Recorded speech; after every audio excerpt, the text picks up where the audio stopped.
Buenas tardes, estimados amigos. Hoy es 1 de abril y estamos iniciando el video de la otra campana número 61. Sería el número 05 para TV1, bajo el título Una guerra que no se puede ganar, Trump sin salida y Netanyahu con el ejército casi colapsado en el Líbano. Claro, es un título difícil de comprender porque conforme al conocimiento y a la información y al sistema intensivo de desinformación que hacen los países occidentales, o por lo menos los países que responden ciegamente a los Estados Unidos, como es acá en la Argentina, donde hay una alianza personal entre el presidente de la nación y su gobierno y el presidente de Estados Unidos y su respectivo gobierno, obviamente es muy difícil que la gente pueda entender. Todavía tiene esa imagen endiosada, no solo de los Estados Unidos, sino de sus respectivos presidentes. Y le parece una normalidad que se pueda decir que Trump no tiene salida en este conflicto que ha iniciado por iniciativa propia el 28 de febrero y que el señor Netanyahu con su ejército está empantanado en el Líbano y con graves problemas de colapso. Por eso hoy voy a ser insistente con otros temas que ya hemos tocado, porque no es la finalidad, por lo menos para mí, de venir acá y dedicar tiempo en la preparación de este video y esta exposición, sino hacerlo con un mínimo objetivo de que se comprenda, y no solo que se comprenda, sino que la audiencia pueda obtener fundamentos y esos fundamentos servirles como instrumento de razonamiento. De lo contrario, si no se logra eso, conmigo o con cualquiera, creo que es perder el tiempo. Y como los sistemas de distracción y de desinformación electrónicos tan abundantes o sobreabundantes que existen en este momento en el mundo, conspiran con la racionalidad y conspiran con la idea de que la audiencia tome conceptos, ideas y desarrollos ideológicos o históricos coherentes que se ensamblen como un sistema perfecto, como un engranaje, un sistema de engranajes que concuerdan a pesar de sus dimensiones o tamaños entre cada uno de ellos. Ustedes tienen como referencia inmediata de esto que vamos a decir el video que hemos visto, hemos preparado la última semana, el número 4. La guerra de USA contra Irán es una guerra exclusivamente por y junto con Israel. Es decir, la guerra de Estados Unidos contra Irán es una guerra que está combatiendo o la está llevando a cabo por y junto con el Estado de Israel, sirviendo a los fines nacionales del Estado o fines de grupo de las personas que gobiernan el Estado de Israel. Eso no es fácil de entender. Entonces, no es fácil de entender en la confusión reinante. Es preciso que exponga, cualquiera sea su tema, lo haga de forma tal que el auditorio lo pueda entender. Si no, sería un concurso de charlatanes y que se desentienden de si la audiencia o los que ven o aprecian este video pueden sacar alguna conclusión o les sirve para algo, si no es simplemente como ver una película comercial, nada más que en tiempo presente y sobre un tema que le parece extraño.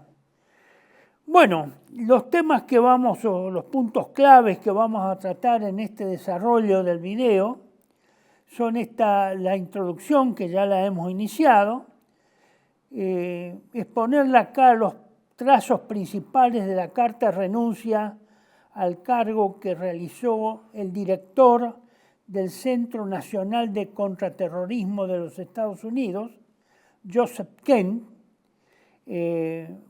Como punto 3, vamos a recordar algunos aspectos del sistema del petrodólar, que es fundamental. Si eso no se entiende, no se comprende y no se puede hacer, de nada sirve que estén 1 hora y cuarto, 1 hora y 20 acá escuchando.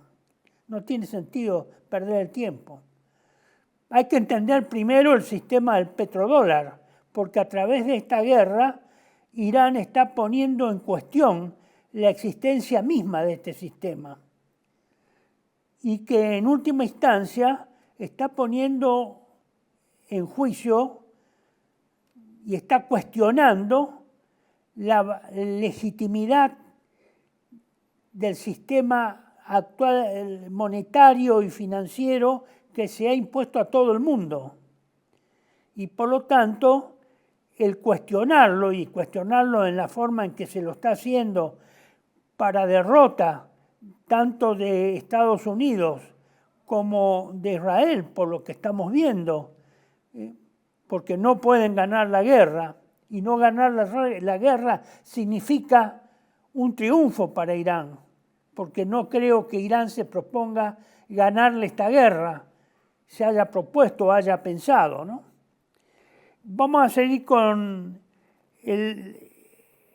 recordando entonces este sistema del petrodólar para que quede bien afianzado como conocimiento, no como mera información. El cuarto punto tiene relación con el imperio conquistado. Es otra cuestión que no se va a entender, dado la intensidad, como ya lo he expresado, de esta tormenta torrencial, enorme, destructiva, ventosa, que consiste en romper el tabú de la relación subordinada de Estados Unidos al Estado de Israel. Es impensable, eso no tiene lógica. Viendo los tamaños y las dimensiones respectivas de ambos poderes. ¿Cómo puede ser que un mini Estado que no sobrepasa la extensión de la provincia de Tucumán pueda estar controlando a un superestado, a un imperio global que se extiende por varios continentes? No, eso no entra en la razón de cualquier persona común. Por eso es necesario aportar los datos, los fundamentos, los conocimientos, para que pueda comprender que sí, eso es posible y que eso está ocurriendo. Y está ocurriendo en este caso en la relación Estados Unidos-Israel. Como punto 5 tenemos la masonería y el gobierno mundial, que es también parte de esta encrucijada en que nos encontramos. Es parte no nombrada, no mencionada, nadie menciona eso. Nadie dice nada, nadie tiene un comentario que hacer, nadie aporta nada, nadie aporta un hecho histórico, ni siquiera dudas, ni saben de qué es esto, la masonería y el gobierno mundial. Vamos a volver a repasarlo, porque eso lo hemos desarrollado. También en marzo, acá en Canal TV1 y en la otra campana, en marzo del 2025, creo que fue el 14 de marzo del 2025. Este es el tema específico de ese video. Justo a un año, casi prácticamente, a un año hay que recordarlo, porque yo estoy seguro que muy poca gente, si bien lo pudo haber visto muchas personas en esa época, es difícil que le haya quedado algún sedimento de peso en su razonamiento sobre este tema de la masonería y el gobierno mundial. Y finalmente las conclusiones con las implicaciones escatológicas del fin de los tiempos, el rol del mesianismo sionista israelí y su relación con los Estados Unidos. Que tampoco esto se va a conocer y se va a entender menos, porque toca aspectos mesiánicos, religiosos, teológicos, que la mayoría hoy de la gente ya no cree en Dios y por lo tanto le resulta superfluo estar escuchando estas cosas. A otros no, porque tienen alguna afinidad. Bueno, veremos a ver si podemos tener éxito en la sedimentación de este pensamiento. Les presento acá, como parte de la introducción, este slide, donde denominado por mí Trump y el psiquiatra.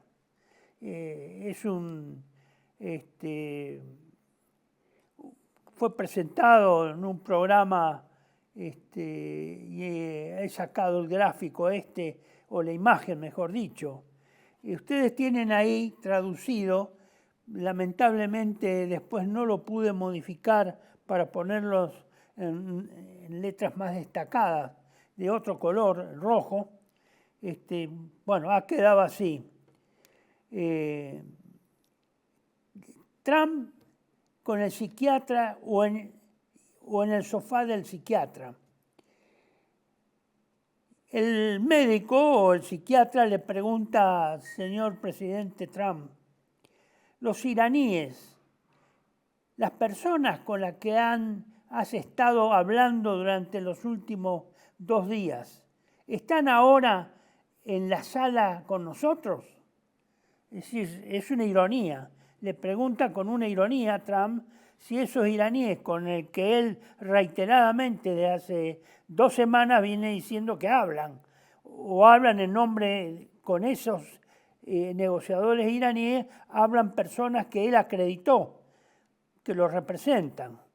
Le está cargando, es decir, la pregunta se continúa. ¿Están ellos, están con nosotros? Es decir, ¿están acá? ¿Están en este momento con nosotros? Dándole a entender que parece que esos interlocutores iraníes que él dice que está hablando, con los que está hablando, son fantasmas, son personajes de ficción que no existen, porque pareciera ser que en el diálogo o en el supuesto, las afirmaciones de Trump y las rotundas negativas del gobierno iraní de que no está negociando, de que todo es mentira de lo que dice Trump, bueno, no se sabe bien qué hay de verdad, cuánto de realidad hay en esos supuestos diálogos. Es un chiste con mucha ironía, una ironía, digamos, intencional, ¿no? Como tomándole el punto al señor Trump. Bueno, pasamos al punto donde recordamos muy al galope algunos de los puntos o algunos de los aspectos más importantes del sistema del petrodólar, que es fundamental entender cómo funciona, porque de lo contrario no sabemos por qué pasó esta guerra y quién, en el fondo, en última instancia, ha provocado esta guerra. porque evidentemente acá hay un poder que no habla, que no dice, que no aparece, que no tiene representación, que no está identificado por los medios de comunicación, en la cual precisamente el sistema del petrodólar es dueño prácticamente del 90% de los medios de comunicación del mundo. Entonces, al no denunciarse, no ponerse en evidencia que este sistema del petrodólar no solo saca petróleo de las profundidades de la tierra, lo almacena, lo filtra, lo transforma en distintos productos combustibles, lo transporta por los mares con los petroleros o como gas y demás cuestiones. Eso, ahí detrás de eso hay dueños, hay propietarios. Y ese propietario, esos grandes propietarios, esas miles de millones que cuestan esas refinerías, esos depósitos, que ustedes ven que ahora arden en toda la península arábiga y lo que es el Medio Oriente. Arde y arde para, para su destrucción. No es que es una ficción lo que estamos viendo. Y esa destrucción de esos miles y miles de millones de dólares que ha costado esas tremendas refinerías, algunas de ellas las más grandes del mundo. ¿Cuántos años van a tardar en reponerlas, en repararlas, en volverlas a hacer producir? Ustedes saben que eso puede llevar 5, 6 años por lo menos. Entonces, hay alguien que va a dejar de ganar muchísimo dinero con el petróleo, los monopolios del petróleo. Bueno, el monopolio del petróleo es parte del sistema del petrodólar. Sí, los señores que han hecho del petróleo un instrumento de la financiarización de la economía mundial, la han financiarizaron, todo eso se transformó, toda la economía se transformó en un instrumento financiero para obtener ganancias por la sola posesión de un dinero que debe dar un determinado rendimiento, ya sea a través de una empresa o de una corporación o por los intereses que devenga como préstamo. Pero eso, el mundo no fue siempre así, no funcionó así, es una nueva era esta. Totalmente el mundo no funcionó así. No llegamos a este punto de la historia universal con estos instrumentos que hoy están en uso. No, era mucho más claro todo. Y por eso se sabían quién eran los dueños del dinero. Hasta que, por supuesto, las organizaciones secretas que se montaron sobre estos grandes centros de poder financiero, obviamente lo hicieron más secretos, más inaccesibles al público. El pueblo no sabe de qué se trata y por supuesto no tienen arte ni parte, a pesar de que ellos son instrumentados por ese dinero, por el poder de los que detentan ese dinero como propiedad. Bueno, empecemos. Terminada la Segunda Guerra Mundial, Estados Unidos impuso el slide 6, señor director, tanto por su poder económico como por su poder militar, impuso su moneda nacional, que era el dólar, como el medio de cambio preferido para el mundo. Es decir, impuso al mundo, al resto del mundo, Estados Unidos, obligó, construyó instituciones supuestamente en grandes acuerdos con los países y todo lo demás, de buena fe, de buena voluntad, no coaccionando supuestamente a nadie, impuso su moneda, el dólar, como medio de pagos internacional o medio de cambio para todo el mundo. Antes de eso, antes de la Segunda Guerra Mundial, el medio de cambio casi universal era la libra esterlina, que la manejaba el Imperio Británico.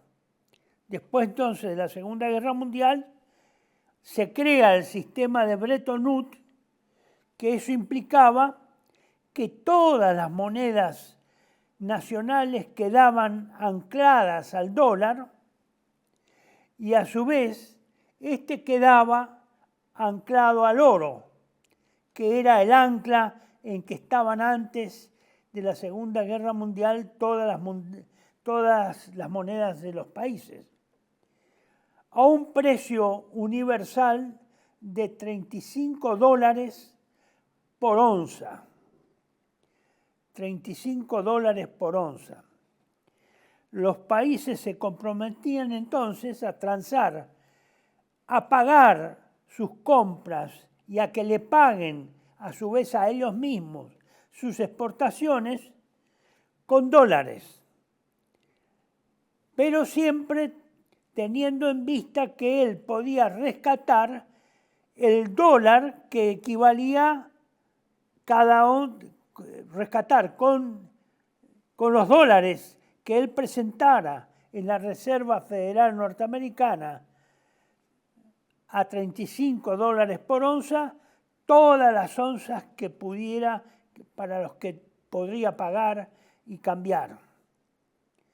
Bueno, eso funcionó desde el 44, con Bretton Woods se inició el Fondo Monetario, todas esas grandes instituciones internacionales, económicas, financieras. Pero ¿qué pasó? Vino la guerra de Corea, donde Estados Unidos tuvo muchos gastos, muchos déficits también, tuvo que imprimir dólares. Evidentemente, al establecerse el patrón dólar y eliminarse el patrón dólar, había ahí una convención que no se podía, Estados Unidos podía emitir dólares en la medida que entrara cada vez el equivalente en oro de esos valores que quería emitir. Es decir, no podía emitir si no entraba a la Reserva Federal el oro, que es el banco, la Reserva Federal es el banco central, que es privado, no es del Estado, es privado, de banqueros privados, que todavía no se saben bien quiénes son los titulares y propietarios.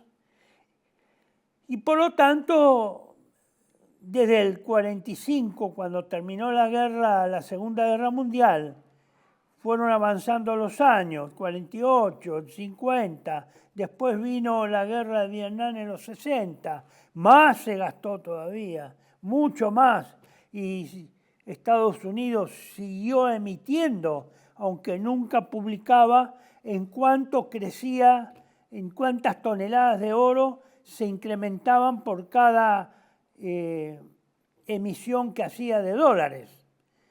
Bueno, llegó un momento que los países empezaron a presentarse en las ventanillas de la Reserva Federal a cambiar los dólares que ellos tenían, que los habían obtenido por la venta de sus exportaciones, a cambiarla por oro físico, oro metálico, que era el único lugar donde se podía hacer eso, en la Reserva Federal Norteamericana. Bueno, llegó un momento que Fort Knox, que es el lugar donde supuestamente estaba depositado el oro casi de todo el mundo, de la mayoría de los países, empezó por rumores, por comentarios, el desarrollo deficitario de la economía norteamericana, alguien observó, muchos, que no entraba oro y sin embargo se emitía. Y comenzó el proceso inflacionario. Y los norteamericanos no fueron tampoco muy prolijos en demostrar que efectivamente eso era una falsedad, que no era cierto. Así que finalmente la crisis del oro y del dólar en sus relaciones de cotización terminaron, como hemos dicho, el 15 de agosto de 1971, cuando el presidente Nixon declara la inconvertibilidad del dólar. Es decir, que el dólar dejaba de ser equivalente a $35 la onza. Dejó de existir eso. Dejó de reconocer esa convertibilidad que hubo hasta esa fecha. Vuelvo a repetir, el 15 de agosto de 1971.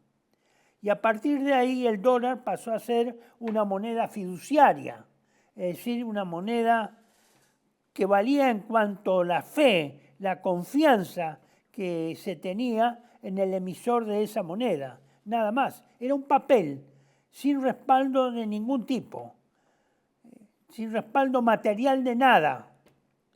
Bueno, ahí comenzó una situación muy equívoca.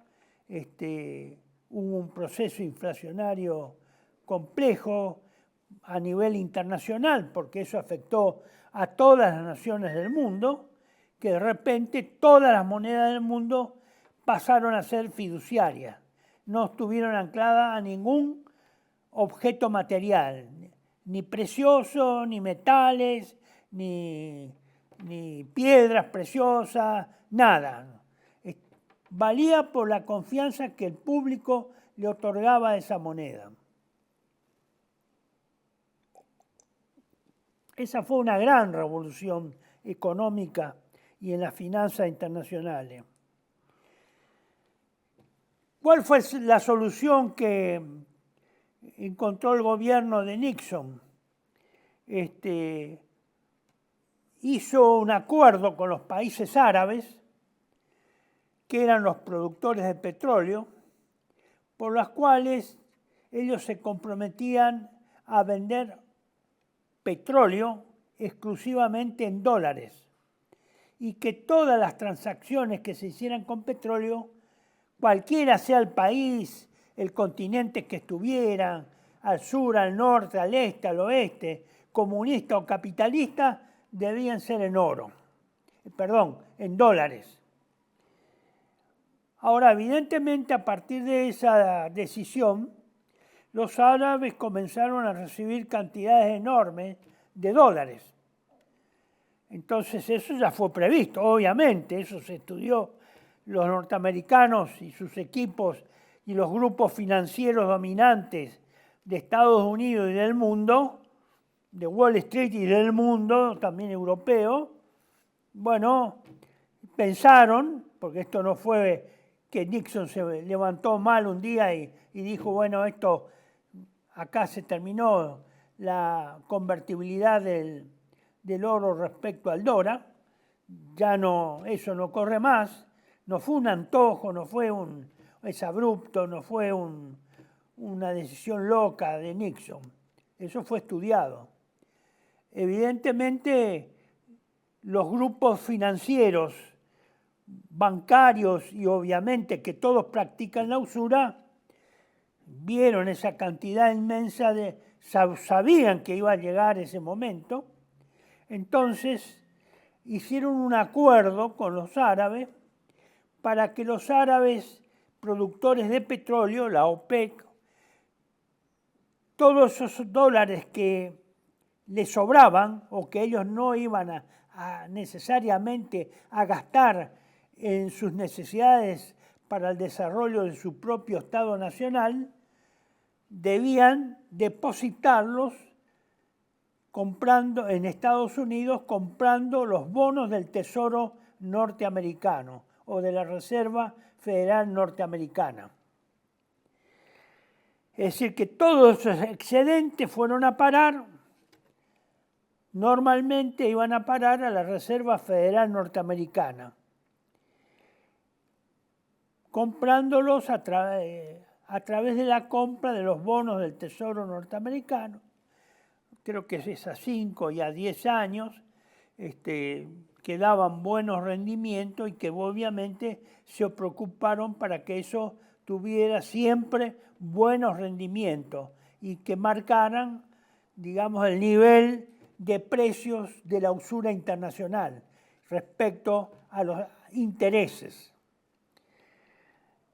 De esa forma se financiaba el gasto estatal de los Estados Unidos, las deudas de Estados Unidos, y el déficit, se cubría el déficit norteamericano, porque iba entrando tanta cantidad de dólares que evidentemente eso a su vez el Estado norteamericano entraba a sus arcas y no tenía necesidad de pedir prestado. No tenía necesidad de pedir prestado. Siempre estaban fluyendo dólares.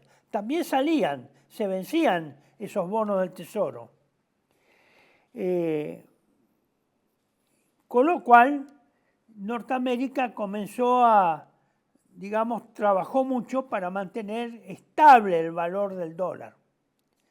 Este sistema ha traído enormes consecuencias para el mundo.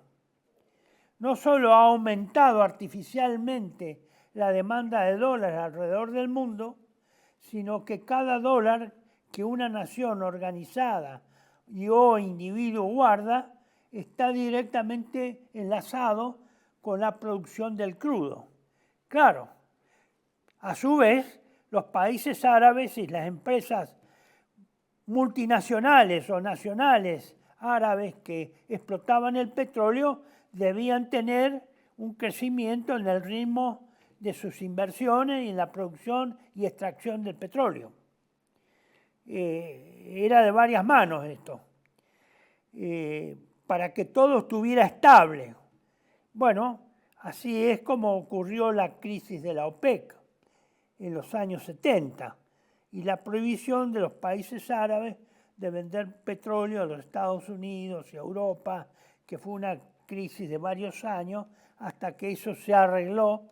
Obviamente hubo que hacer rectificaciones que le goteara más, digamos, más intereses a los árabes, que eran los que invertían esos dólares en el préstamo o en la compra de los bonos del Tesoro Nacional, del bono del Tesoro de la Reserva de Estados Unidos.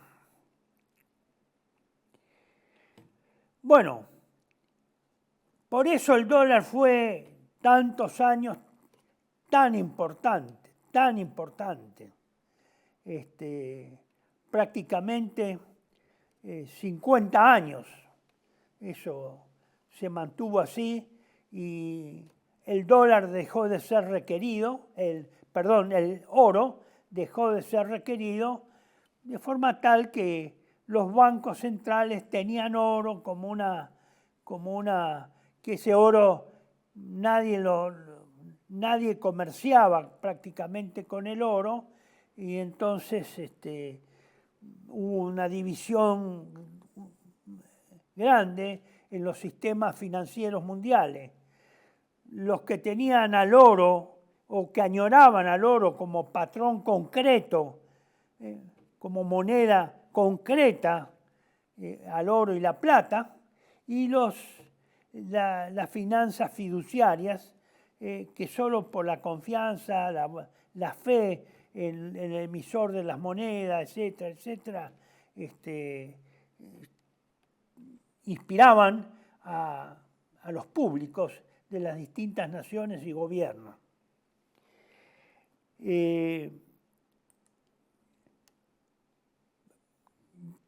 Vamos a una cuestión concreta.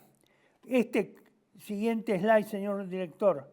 Ustedes ven, no, el anterior. Ahí está. las cifras que llegó a manejar Estados Unidos y que maneja todavía, habrá algunas diferencias en unos puntos más o menos. Yo creo que en menos actualmente, pero no es una caída muy abrupta. El sistema de pagos internacionales, el famoso SWIFT, que lo maneja Occidente, a finales del 2025, en ese sistema el dólar representaba más de la mitad del tráfico de pagos, superando el 50%. 50, 52, eso va oscilando a lo largo del año. En el mercado de divisas, Forex, el dólar interviene el 89,2% de operaciones de compra-venta de divisas en abril del 2025. Son datos, obviamente, del año pasado o en años muy próximos. Las reservas de los bancos centrales del mundo, de las distintas naciones, aproximadamente está ahí el 59%, está en dólares. Ahora se ha ido comprando cada vez más. A medida que nos aproximamos y se repiten estas guerras, estas crisis, cada vez más los bancos centrales se refugian en la historia y compran cada vez más oro. Se está invirtiendo un poco, es decir, lo que se pierde en dólares, en billetes dólares, los bancos centrales los reemplazan por gramos o kilos o toneladas de oro. Están comprando oro. Por eso el oro llegó, no sé cuánto estuvo ayer, pero hace unos días llegó a la astronómica cifra de $6.000, la onza de oro. La onza en el año 1983-84, a fines del 83, principio del 84, la onza de oro acá en Buenos Aires estaba a $800.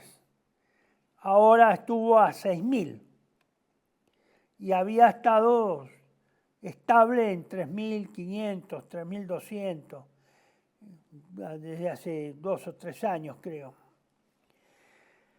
El comercio exterior. El dólar se utiliza en el 50 al 58% para realizar las transacciones de comercio exterior a nivel mundial. Es un dato del 2022. Estos datos nunca están disponibles al público en forma inmediata, así que tardan 1 o 2 años en saberse. Ustedes tienen acá la Reserva Federal, el edificio de la Reserva Federal, ya esto se lo mostré, quiénes son las familias poseedoras de las acciones mayoritarias que controlan la Reserva Federal, porque es un banco privado, no es estatal, y ustedes tienen ahí, pero bueno, esto es un trascendido, nunca nadie en forma oficial dijo quiénes son los poseedores o los propietarios mayoritarios de la Reserva Federal.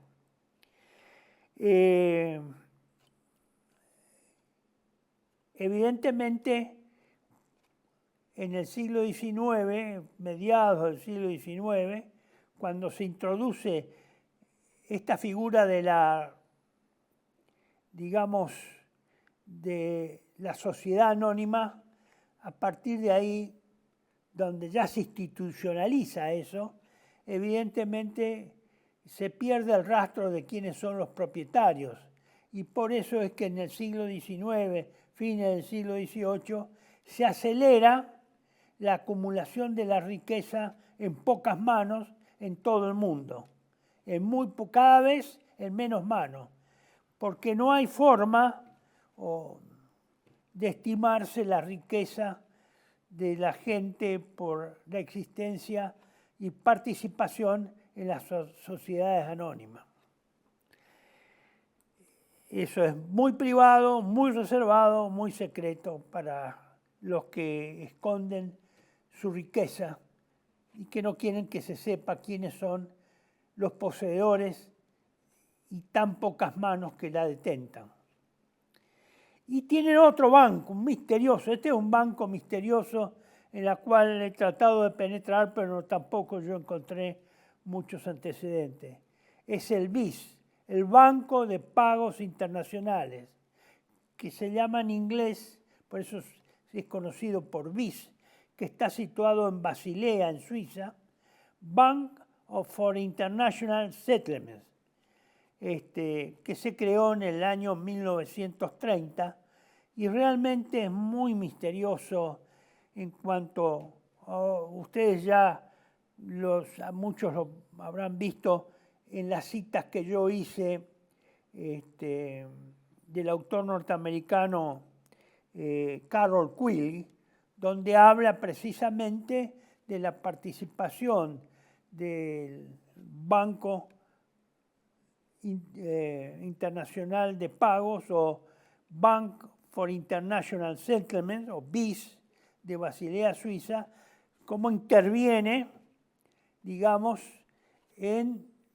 las decisiones políticas mundiales con esos adinerados multimillonarios, multibillonarios o multitrillonarios, si se puede decir, del mundo, que son cada vez menos y cada vez más e inmensa la cantidad de pobres. Lo dejamos ahí un minutito y seguimos después de este descanso e interrupción con Carroll Quigley y su famoso libro Tragedia y Esperanza.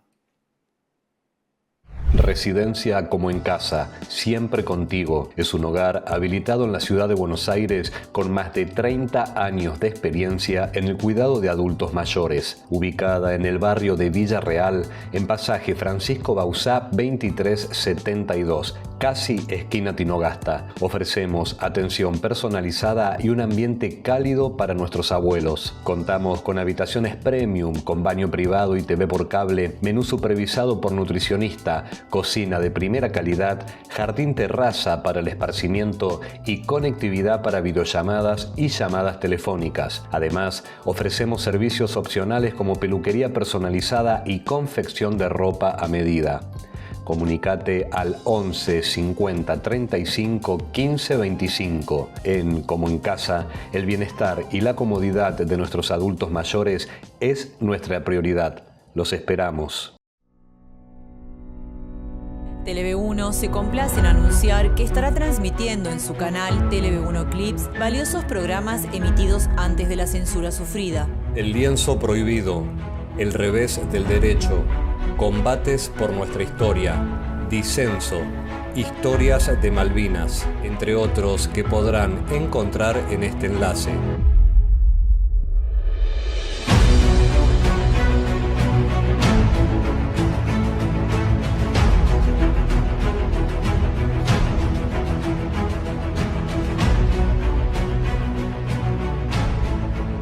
Agradecemos su aprovechamiento y difusión. Bienvenidos a CEPA, Centro de Estudios del Pensamiento Americano. Nuevo sitio web de cursos de formación en política, filosofía, historia, literatura, geopolítica, religión, psicología y más.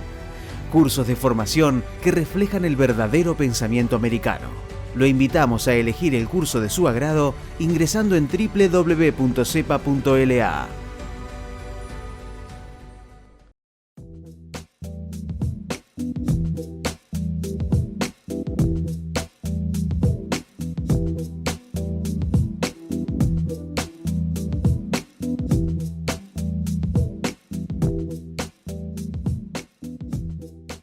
Decir siempre la verdad primero tiene un precio. Dependemos de tu ayuda. Tele-V1, toda la verdad primero.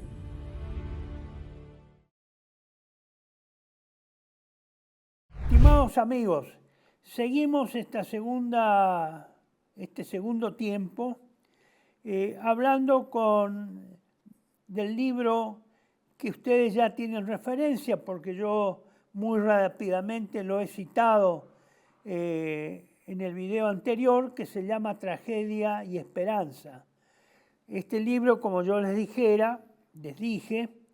es considerado en Estados Unidos Tragedia and Hope, es considerada la Biblia de la globalización, y donde más o menos por primera vez, casi en forma oficial, se entrevé la existencia de un poder que es inasible, que se sabe que existe, pero que no hay pruebas muy concretas, fehacientes, claras.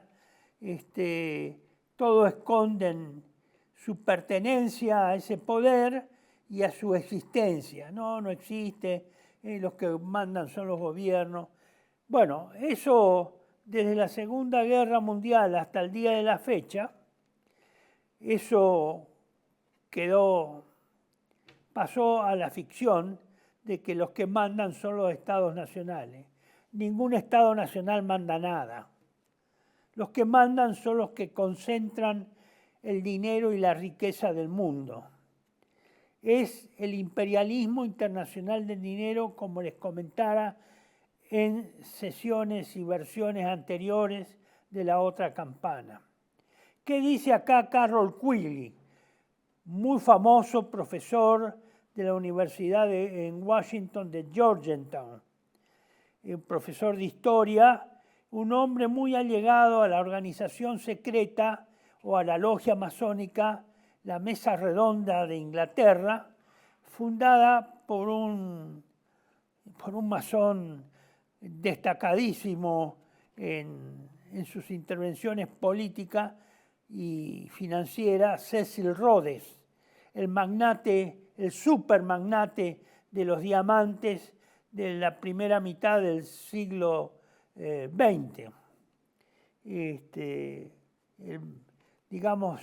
El dueño casi de toda Sudáfrica, en términos teóricos, ¿no? Para denotar la magnitud de su riqueza, ¿no? Junto con la corona y otros ricos que deben haber participado en esas sociedades secretas.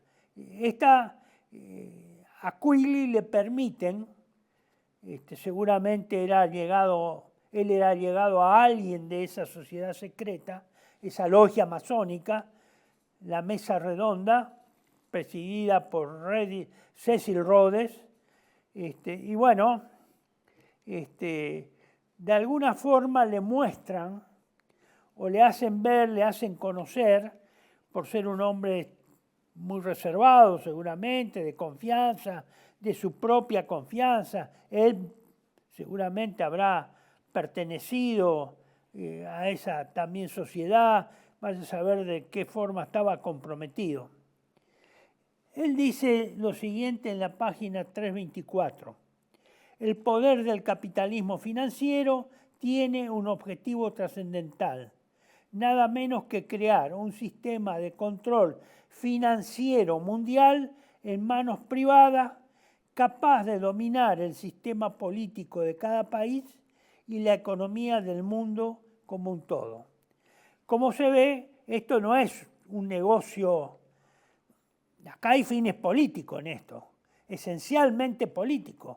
Es dominar el mundo a través del dinero. Así, simplemente, burdamente explicado. Oficializar ese poder del dinero, la existencia de ese poder del dinero, y acá Carroll Quigley no es que estaba en contra de ellos, al contrario, creía que esta sociedad y estos personajes y lo que ellos hacían y pensaban era muy beneficioso para la humanidad. Por eso él publica y tiene el permiso para acceder a su documentación de la logia, cómo hacían las operaciones, qué se proponían, las cartas, los intercambios de correspondencia, de opiniones, etcétera, etcétera, a lo largo de la historia del siglo XX, de la mitad después de la guerra, después del final de la Segunda Guerra Mundial.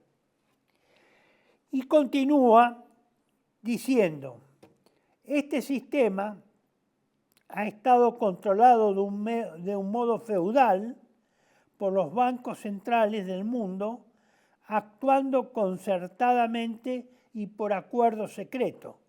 Ustedes ven, ellos salen a la luz diciendo que son organizaciones que hacen acuerdos secretos.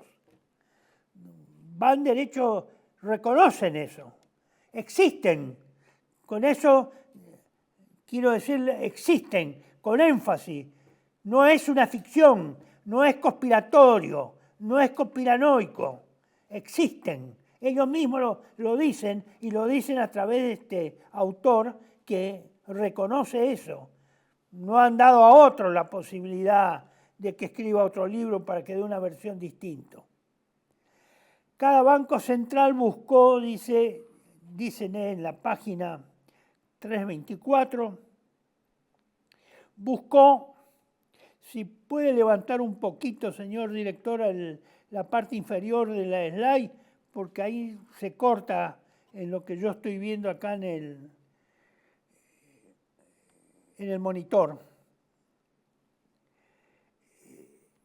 Cada banco central buscó dominar a su gobierno, dominar, no pone un sinónimo agradable para que no se sepa que ellos están haciendo algo que a lo mejor no corresponde. Dominar, dice, a su gobierno mediante la habilidad para controlar los préstamos al tesoro del Estado. ¿Cuál era el instrumento de dominación de cada Estado? A través de los préstamos. ¿Le daban o no le daban préstamos? Y si le daban, ¿a cuánto le daban? ¿A qué interés le daban? Ahí estaba el toma y daca y las presiones que se hacían a los estados para que se hiciera la voluntad que ellos querían. Es decir, es un poder ese, es un poder, existe un poder superior y que domina a los estados. Esa ficción de que el Estado hace lo que quiere porque es soberano, eso fue durante el siglo XVIII hasta cierto punto. Dice, y ahí está en amarillo, con letra amarilla, y que ustedes deben recordar sobre todo esto. Para manipular el mercado de cambio, no pueden ser más claros, y un lenguaje más directo. Manipular, no es el libre funcionamiento del mercado del señor Milley o de Adam Smith. En la determinación del nivel de la actividad económica del país, si sube o baja el Producto Bruto Interno, y en influir sobre las políticas colaboracionistas mediante recompensas posteriores en el mundo de los negocios. Es decir, ¿a quién iba dirigido eso? ¿Quiénes son los colaboracionistas del Estado? Los políticos. Por eso, poco a poco, ahora ya totalmente como demuestran ciertos diálogos que yo les traigo en esta exposición, lo vamos a ver en el próximo video, la otra campana, la segunda parte de este tema.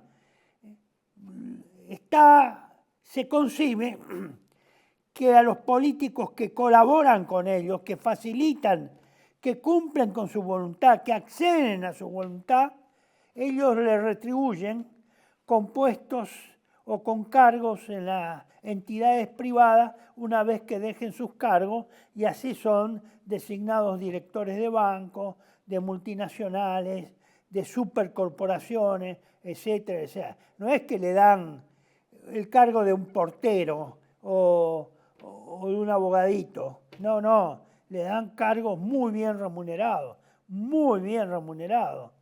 Es decir, está incluido dentro del mecanismo, dentro del presupuesto de funcionamiento de esta organización secreta basada en lo financiero y en la usura y en todo el manejo financiero del mundo, está contemplado seguramente un presupuesto para pagar y comprar a los políticos.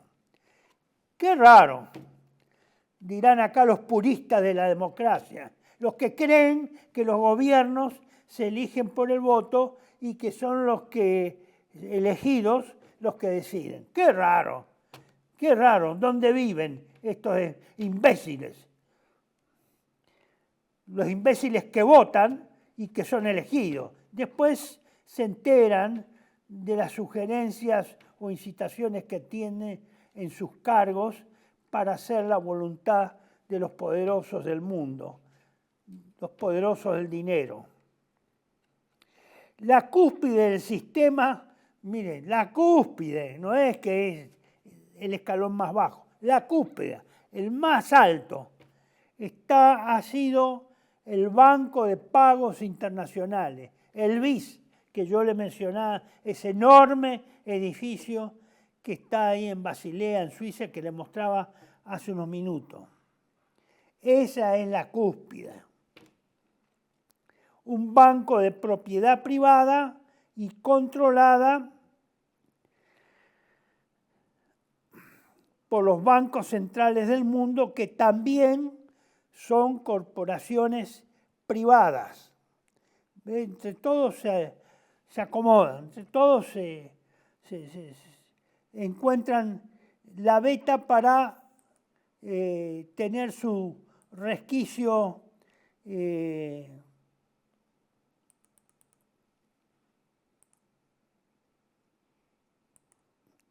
para hacer los negocios. Esa es la llave, la clave está acá, en estos dos slides. Después hay muchas cosas interesantes, pero las claves están ahí. Obviamente la Argentina, a través de su historia, fue participando en todos esos juegos y maneja. ¿O van a creer ustedes que este era un país independiente de la influencia de estos poderosos del mundo? Por eso imperó durante tantos años el imperio británico, por eso eran los británicos los que tenían la voz final de las decisiones que tomaba Argentina, y por eso hasta por lo menos a los años, y creo que sigue siendo, bueno, yo no la conozco, no la vi a la embajada británica, está muy tapiada, muy resguardada, no se ve de afuera, pero era la embajada más grande y más ostentosa de la Argentina, y obviamente eso corresponde siempre a la que ejerce el mayor poder de influencia sobre un país. Se refleja en la calidad y magnitud de su embajada. Y eso se puede ver ahí en la calle Gelioves, o detrás, mejor dicho, ahí en la Recoleta. Bueno, esta es la realidad de la cuestión, señores. Ahora yo acá hago una interrupción, hacemos un corte respecto al tema general que nos motivó esta exposición para poner ese título, que a algunos les puede parecer muy fuerte, poco amañado. Trump sin salida, o en un callejón sin salida, y Netanyahu con el ejército casi colapsado en el Líbano. Vamos a pasar a esta realidad de la guerra iraní y ver qué relaciones se nos presentan brevemente, porque ante tanta desinformación y tanta secreto y tanta censura, no es posible tener un panorama claro de qué es lo que pasa, qué es lo que está pasando realmente en cada uno de estos bloques confrontados. Hoy habla el presidente Trump en Estados Unidos esta noche, en la noche de hoy. Todo el mundo está expectante a ver qué hace. si se va o deja el Medio Oriente o se queda y va hasta las últimas consecuencias, corriendo los riesgos de terminar en una guerra nuclear. Pero bueno, eso lo sabremos con un poco de paciencia. Vamos a la número 44, señor director, el slide 44, que son las conclusiones, y luego, como primeras conclusiones de esta parte, vamos a decir lo siguiente. Estados Unidos e Israel iniciaron una guerra sin estrategia y con preparación militar insuficiente. Es decir, menospreciaron a los iraníes. Se encontraron con una sorpresa desagradable. Pero inicialmente ellos pensaban que esto era una cuestión, como lo expresó Trump y el señor Netanyahu, cuestión de una semana y quedaba liquidado Irán.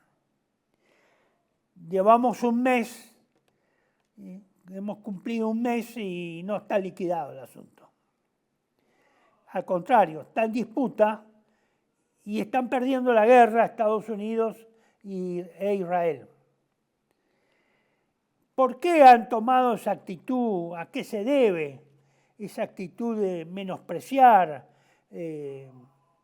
desconocer el poder de Irán y, digamos, de decir esto se soluciona rápido, pronto, los pasamos por arriba? Bueno, eso yo lo atribuyo a una degeneración moral e intelectual muy propia de las potencias occidentales, que radica en el narcisismo arrogante, soberbio y vanidoso.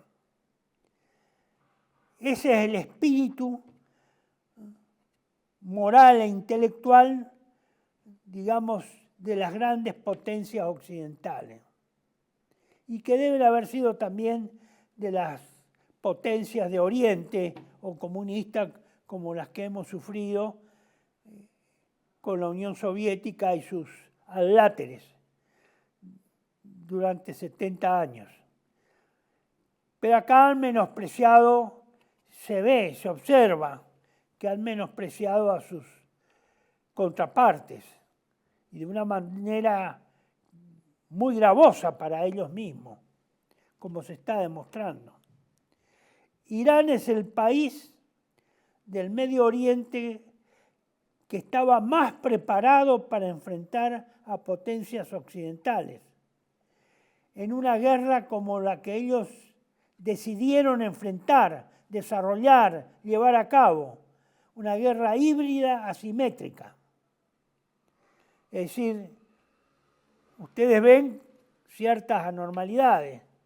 Acá hay puros bombardeos de un lado, con aviones y misiles. Ninguno llega hasta la frontera iraní de los aviones occidentales que lanzan los misiles, los lanzan del otro lado de la frontera, no porque vayan a parar, sino porque evidentemente no están en condiciones de entrar a Irán, salvo algunos de estos cazas furtivos, supuestamente creídos invulnerables, indetectables, que no se veían, que se metían por cualquier lado, etcétera, etcétera, como el F-35, el B-2 y demás cuestiones. Todo resultó un blef. Se los ve, se los bombardeó, se los destruyó y están todos fuera del Medio Oriente. Tienen que hacer reabastecimiento aéreo de combustible porque no tienen bases donde posarse para salir más próximo a las fronteras de Irán. Extraordinario, son las potencias más importantes occidentales las que están enfrentadas a Irán, un país de muy mediana poderío, ¿no? Estados Unidos está sobreextendido y está sobrecargado estratégicamente y poco preparado para enfrentar una guerra lejana en Eurasia. Miren, yo he llegado a escuchar que en el Medio Oriente y en sus inmediaciones, pero muy inmediatas, existían 27 bases norteamericanas. Estaba rodeado el Medio Oriente, lleno de bases norteamericanas.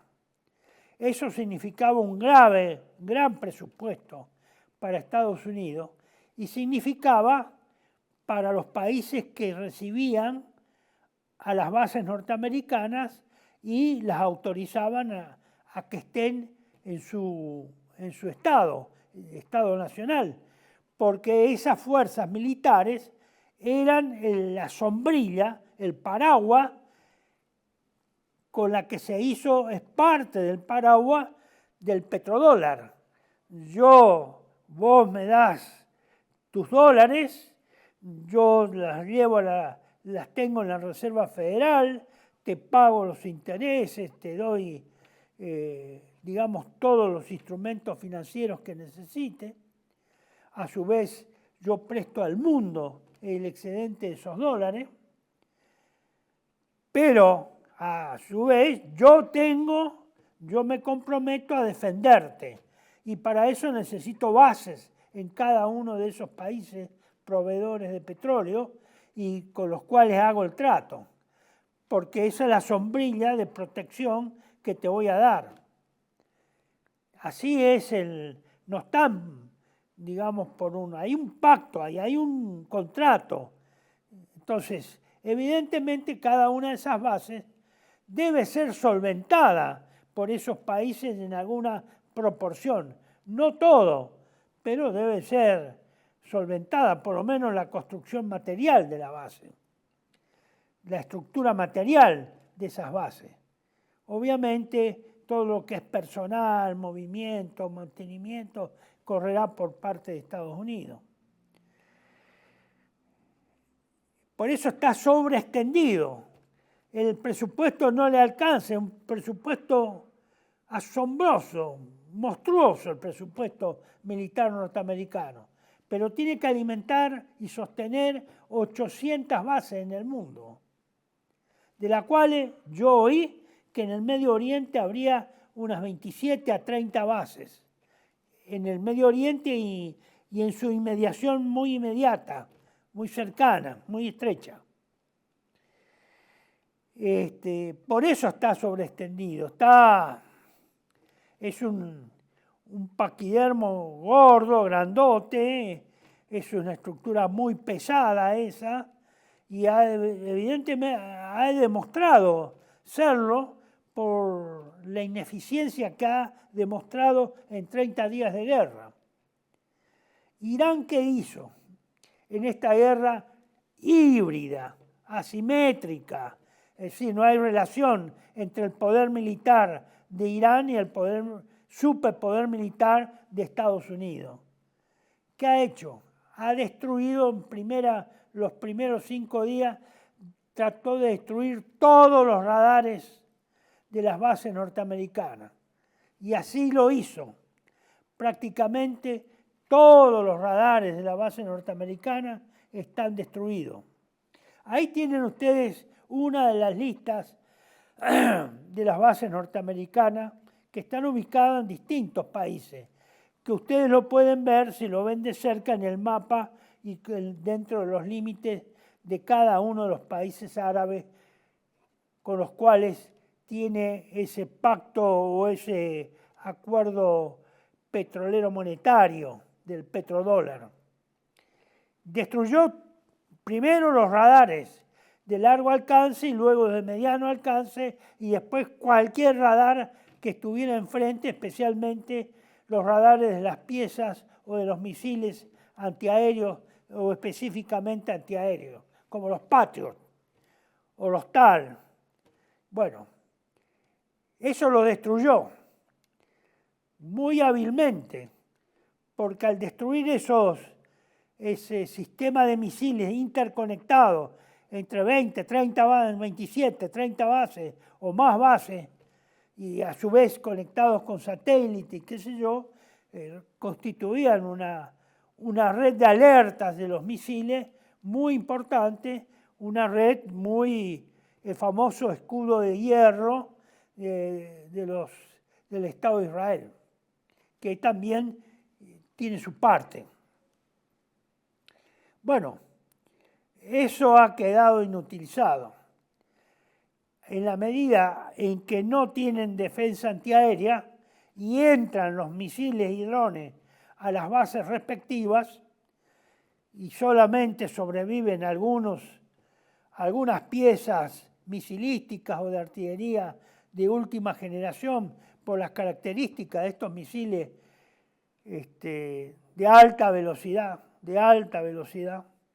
que en eso también superan a los Estados Unidos y superan a Israel y a ambos en conjunto, a Occidente, en la construcción de esos misiles de varios, que algunos llegan a Mach 10, Mach 14, cosa que Occidente no fabrica y no se sabe que existan o tengan misiles en desarrollo de esa calidad y naturaleza tecnológica. Bueno, eso por el lado de Estados Unidos. Yo creo que Estados Unidos, ¿cuál es el objetivo de Irán? Es promover que Estados Unidos salga de Medio Oriente, se vayan, como se dice, así como se fueron de Afganistán. Ustedes recordarán la huida del ejército norteamericano de Afganistán. Se fueron, colgado hasta gente afgana, colgado en la sala y con varios suicidios, muertes y accidentes, y etcétera, etcétera. Bueno, se fueron, levantaron, dejaron todo el material, se la dejaron al afgano, material de guerra y material móvil, de desplazamiento y blindado. Todo quedó ahí. No llevaron ningún material. Salió el personal vestido con su armamento personal, seguramente. Los armamentos de equipo, de conjunto, artillerías, morteros, piezas antiaéreas, todo eso quedó. Todo quedó, aviones que no podían volar, deben haber quedado todos, que no estaban en condiciones de volar o estaban en reparaciones en ese momento, quedaron. Bueno, lo que Irán se propone es echar a los norteamericanos del Medio Oriente. Obviamente, ¿quién los va a reemplazar? Y los reemplazarán los iraníes. O una alianza que estructure Irán con estados árabes que hayan tenido un comportamiento más o menos decente y no hayan permitido que los aviones norteamericanos fueran a bombardear a Irán o dispararan misiles a Irán desde las bases que ocupan en sus respectivas naciones. Eso es lo que puedo decir. No se propone destruir, o no creo que esté en la cabeza de ningún, ni del presidente, ni del líder supremo de Irán, ni de ningún general de la Guardia Revolucionaria o del Ejército Regular. No está en su cabeza, me parece, derrotar en una batalla a los norteamericanos y causarles miles de bajas. Las va a causar las necesarias para que se vayan. Bueno, sé que estos 2 últimos días estaban atacando hoteles, tomó prisioneros, a 500 prisioneros, escuché esta mañana, que se habían abandonado las bases y habían ido a hoteles. Y entonces no sé cómo, pero parece que tomaron 500 prisioneros norteamericanos en alguno de esos países con bases de ese país, de Norteamérica, y fueron hechos prisioneros. Evidentemente Estados Unidos solamente puede bombardear desde fuera del Medio Oriente, con aviones de carga de combustible, cargueros de combustible y reabastecer en el aire para que sus aviones bombarderos que llevan misiles y bombas guiadas lleguen por lo menos hasta el límite o hasta la frontera o próximos a Irán, lo más próximo, y puedan después reabastecer de nuevo y llegar hasta donde están, en Diego García, en Egipto, en Chipre, en Grecia, en no sé qué otro país más pueden estar del sur de Europa. Eso por el lado norteamericano. Es decir, ellos no han logrado éxitos. Quiero insistir, antes de que por ahí no lo mencione, pero es un recordatorio. ¿Quién empezó esta guerra? ¿Quién atacó por sorpresa? ¿Quién hizo un ataque preventivo? Lo hizo Estados Unidos e Israel. No fue Irán el que atacó. 2 veces. En la guerra de los 12 días en junio del 2025 y ahora. Atacó a traición, atacó por sorpresa. Estaban negociando diplomáticamente y quedaron en reunirse el lunes nuevamente para seguir las negociaciones. Evidentemente no siguieron. Fueron los bombarderos el lunes y los bombardearon sin aviso y por eso mataron al líder supremo de Irán, el ayatolá Jamenei, y descabezaron las cúpulas militares, etcétera, etcétera, etcétera. Señor director, le pido si por favor puede poner el otro mapa, el que tiene los radios de acción de los misiles. Ahí está, los alcances de los misiles de Irán. Esta es otra de las sorpresas que se encontraron los servicios de inteligencia norteamericanos e israelíes, la CIA y el Mossad. Misiles que no estaban previstos que tuvieran esos alcances. Prácticamente llegan hasta el sur de Europa, controlan Egipto, el sur de Italia, los Balcanes, inclusive no sé si no llega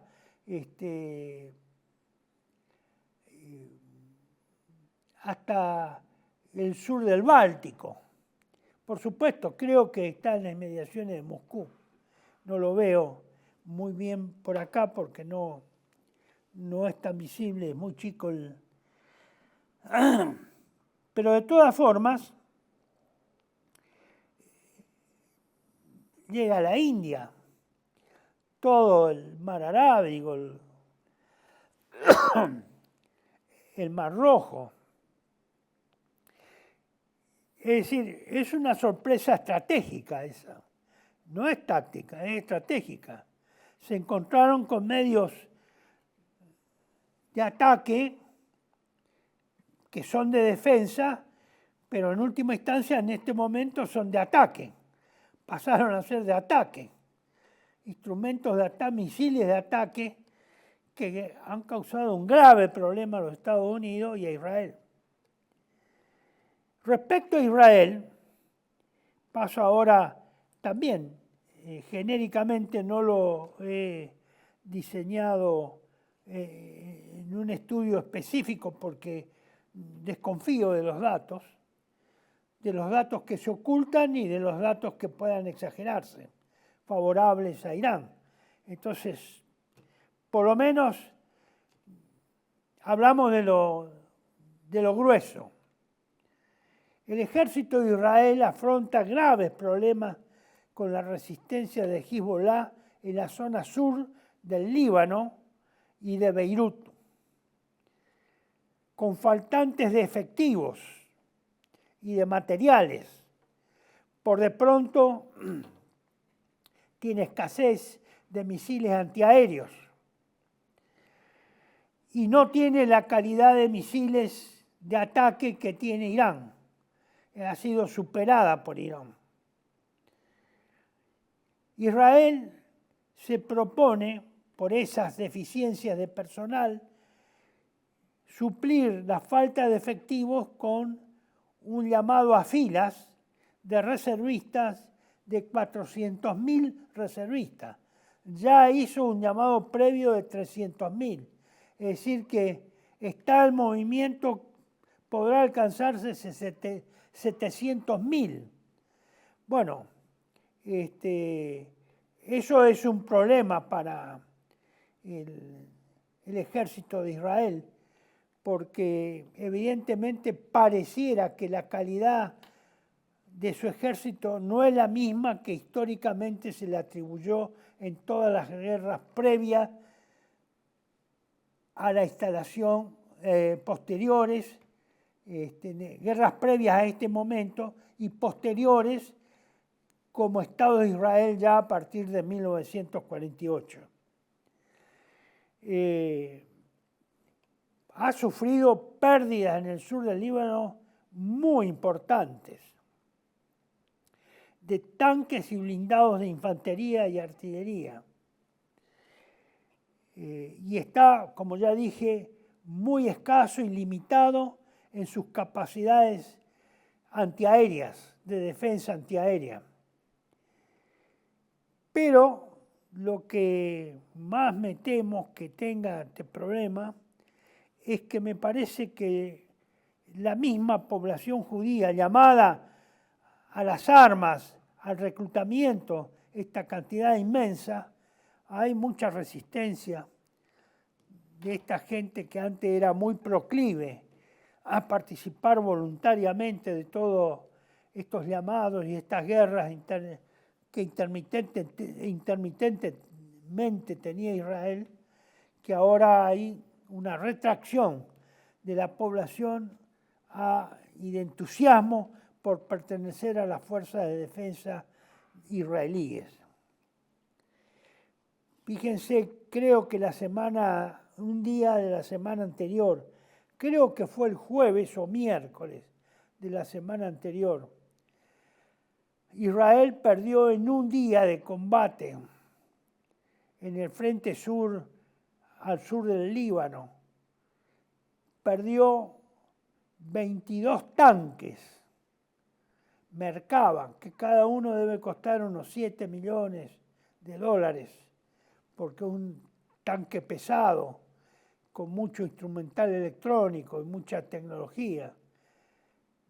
20 tanques y 14 a 15 blindados de transporte de infantería, lo cual hacen, ahí nomás en eso, 45, vamos a poner 20, 35, 40 blindados que deben haber quedado fuera de combate.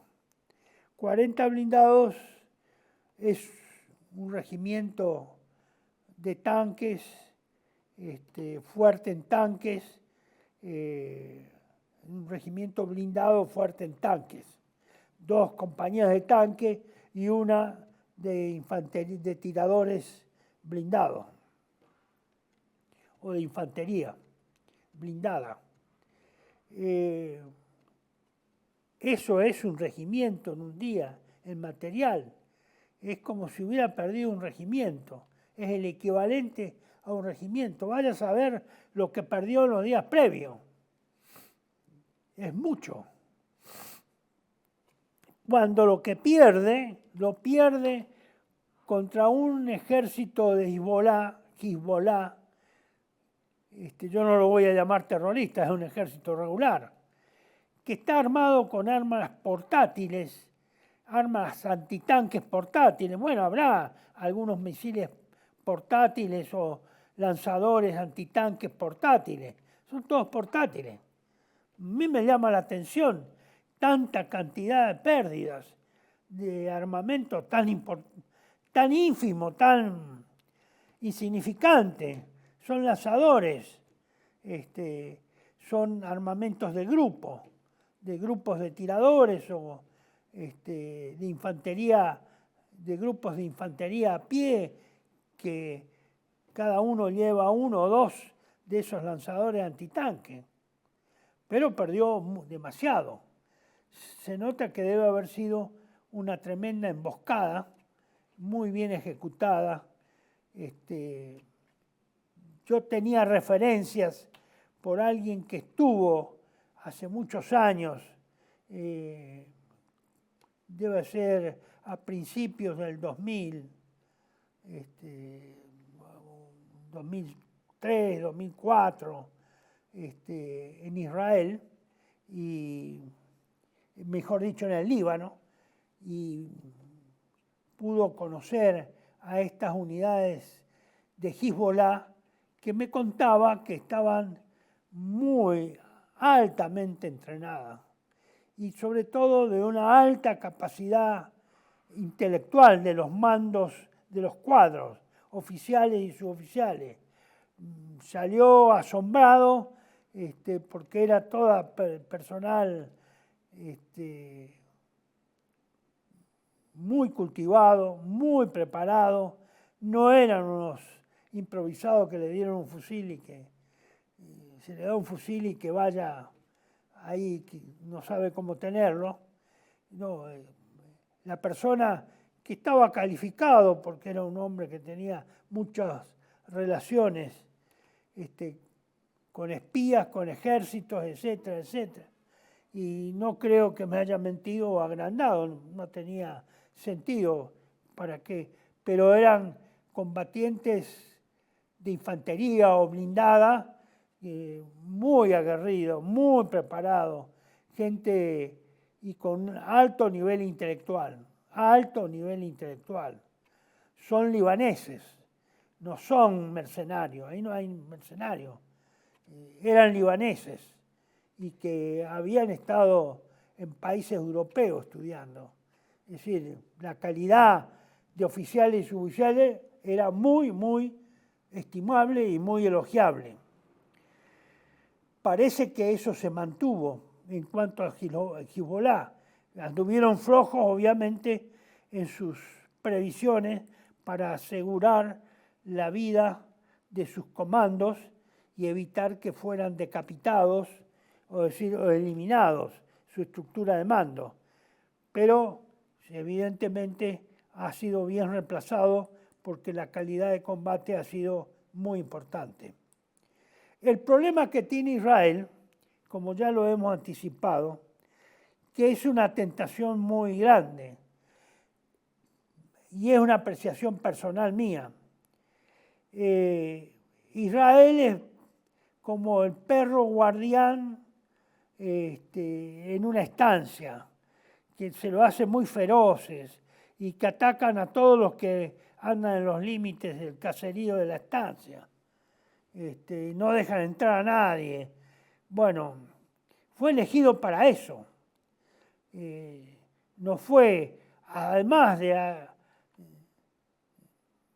motivaciones mesiánicas, teológicas, religiosas, hay motivaciones prácticas que hacen al sistema militar. Y ellos fueron elegidos para esa tarea de ser los que ponían el orden en el Medio Oriente respondiendo a las instrucciones de su amo americano, cuando el amo era Estados Unidos, o se suponía que siempre iba a ser Estados Unidos. El mayor peligro que tiene Israel es cuando exacerba su soberbia y al exaltar victorias combinándolo con su tendencia al exterminio de sus adversarios en momentos en que se encuentran en una situación adversa o difícil. Y en esto Israel tiene armamento nuclear. Y el armamento nuclear es el que se hizo en Dimona, que ustedes vieron, que eso ha sido bombardeado también. Y creo que este fin de semana fue tocado el lugar donde se fabrican y se ensamblan las bombas atómicas y se guardan. por eso no sería raro que en algún momento Israel, que en esto ha sido el que ha impulsado al presidente Trump a que atacara a Irán, que en algún momento se desprenda de esa supuesta superioridad norteamericana y supuesta obediencia y actúen por sí solos y ataquen con explosivos nucleares a Irán. A mí no me extrañaría. Y diría que hace rato que estoy viendo que esa posibilidad puede ocurrir y me parece que en estos días eso ha sido mucho más comentado en la prensa militar que se ha ocupado del tema. Si ustedes quieren saber en detalle este problema, y especialmente el problema nuclear, en parte está en este video de la otra campana del 14 de marzo del 2025, el rol del mesianismo sionista israelita. Ahí está, y hay otro video también del año 17 o 18 que se los voy a traer para la segunda parte, donde hice un video especialmente sobre el desarrollo nuclear israelí en Dimona, y un trabajo de investigación importante, donde ahí descubrí que nosotros también hemos intervenido en los dos lados. En un primer lugar, en principio, facilitando instrumentos o combustibles de uranio a Israel en el proceso de armado de Dimona y de investigación para armar sus bombas atómicas en los años 59 en adelante, y después, ya en los años 70 o a principios de los años 70, cuando también Irán, el Shah de Irán, contrató a mucho profesional científico argentino de la Comisión Nacional de Energía Atómica, y entre ellos al almirante Kilian, que había sido presidente y casi un hombre muy importante en el desarrollo de la Comisión Nacional de Energía Atómica. Lo contrató para dirigir el desarrollo incipiente, cuando todavía era el Shah de Persia, en Irán. Así que los primeros pasos, y creo que el primer reactor que Irán tuvo fue un reactor fabricado en la Argentina, creo. Así que nosotros también participamos del desarrollo de Irán. Y de contrabando, creo, porque estos no son datos publicados ni confrontados, sino fue una autora de un libro que había hecho una investigación sobre el desarrollo, una persona extranjera que vino a la Argentina y que tuvo oportunidad en ese momento de conversar y de tener el libro y comprar el libro que había realizado sobre el desarrollo de ese nuclear tan secreto que todo el mundo sabe que Israel tiene de 300 a 400 bombas nucleares. Bueno, estimados amigos, estas son las noticias. Veremos qué dice el presidente Trump esta noche y cuál es la actitud del Estado de Israel frente a las decisiones que tome Trump. Y veremos cómo sigue este problema. Y hasta que no se desempolve, se saca la tela de araña y todo el oscurecimiento que hubo sobre el tema y la censura, no vamos a saber realmente qué es lo que pasó en estos 30 días de guerra entre las mayores potencias militares de Occidente y un Estado árabe y un Estado islámico como el de Irán, no árabe, es islámico, persa, cómo fue también por parte de su parte, cuáles fueron las acciones que realmente realizó y qué éxito tuvieron o no. Nos vamos a despedir estando en las vísperas de la Semana Santa y en las vísperas de un nuevo aniversario de la recuperación de las Islas Malvinas. Gloria y honor a todos los muertos, heridos y combatientes de Malvinas, que supieron luchar en el año 1982 en esas islas solitarias del Atlántico Sur. Y que es el último puntal de nuestra nacionalidad. Y es un puntal chico frente a la deserción de los propios argentinos ante lo que fue esa tragedia y también ese acto más que heroico de un ejército que no tenía comparación con efectivos equipados y pertenecientes a la OTAN. Gloria a todos esos oficiales, suboficiales y soldados que murieron en el Océano Atlántico, en el General Belgrano, en buques de la Armada, y a los que murieron combatiendo sobre las Islas Malvinas. Y les deseo una feliz en estas nuevas Pascuas de Resurrección, que sean muy felices para ustedes, sus queridas familias y amigos, y que Dios, nuestro Señor, derrame sus bendiciones sobre todos ustedes en mérito a la pasión y muerte de su Hijo, nuestro Señor Jesucristo. ¡Viva Cristo Rey y Señor de la historia!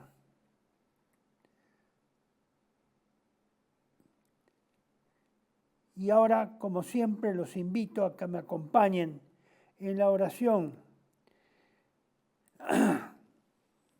que siempre pronunciamos, recordando lo que dijera y que para mí es cada vez más actual, la profecía del padre Membiel sobre el destino de la Argentina, cuando expresó 2 días antes de morir que la Argentina no tiene solución humana,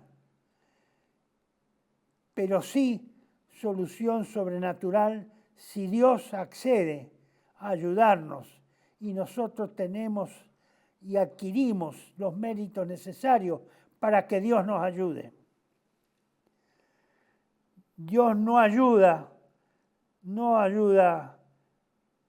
no tira bendiciones porque sí, ni tira ayudas por ocurrencia.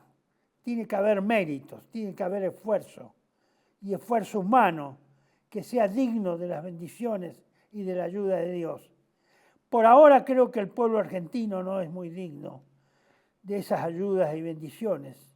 Creo que sí, hay un pequeño sector remanente que se mantiene fiel a nuestro Señor Jesucristo, a su pasión y muerte, a su resurrección y a sus enseñanzas y magisterio a lo largo de la historia de la Iglesia. Pero creo que Dios debe cuestionarnos bastante por haberlo abandonado. Y los argentinos, se ve en las iglesias, han abandonado a Dios y a Cristo y a nuestra Santísima Madre, la Virgen María. Y rezamos esa oración de la cruz de San Benito, diciendo y pidiendo y rogando a Dios: la Santa Cruz sea mi luz y mi faro, no sea el demonio mi guía. Fuera Satanás, va de retro Satanás. No me aconsejes vanidades, tú solo brindas cosas mal. bebe tú esos venenos. Y finalmente pronunciamos nuestro ruego final. Sagrado Corazón de Jesús, salva al pueblo argentino. Sagrado Corazón de Jesús, salva a los más fieles del pueblo argentino. Sagrado Corazón de Jesús, salva a los más fieles del pueblo argentino. Será, estimados amigos, y si Dios nos permite, hasta el próximo video de la otra campana. Que tengan ustedes feliz día de Malvinas y feliz día de la Pascua de Resurrección el día domingo. Que Dios los bendiga y nos bendiga a todos los argentinos en estas horas tan difíciles y trágicas para el país y tan impotentes humanamente. Hasta dentro de 14 días. Muchas gracias, muy amable.